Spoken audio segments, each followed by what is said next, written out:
from Willow and myself. I just wanted to share a quick story from a patient that I had today. We were talking about why people who give birth vaginally tend to have tension in their pelvic floor. So I used my favorite analogy about an athlete who's running, sprinting, and they overstretch their hamstring, so like the muscle in the back of the leg.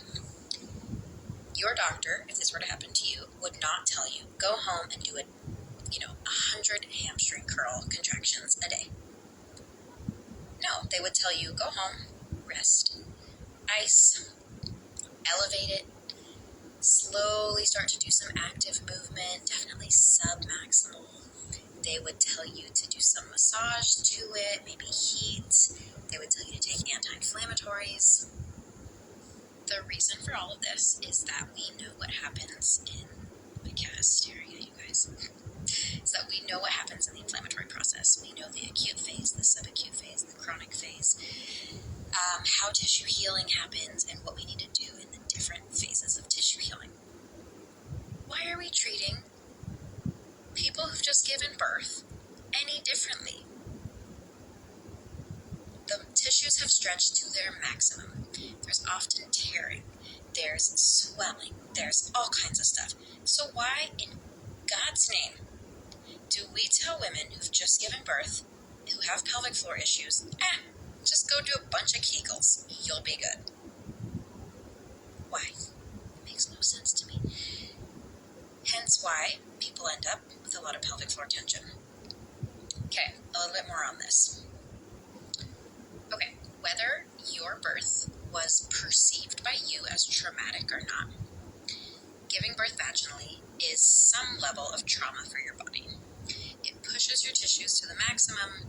It stresses your uterus. You have a wound inside your placenta, from your placenta in the uterus.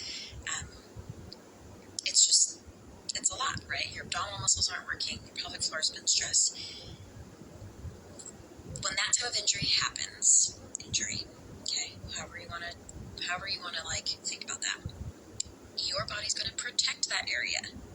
And it's a natural response of our bodies after injury to guard, to contract, to protect, to restrict movement. This is why if you see someone who's strained their hamstring or rolled their ankle, they walk weird, right? They don't walk with these big strides. They shorten their strides.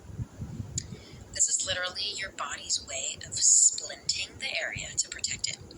This is one of the reasons why swelling occurs in our body.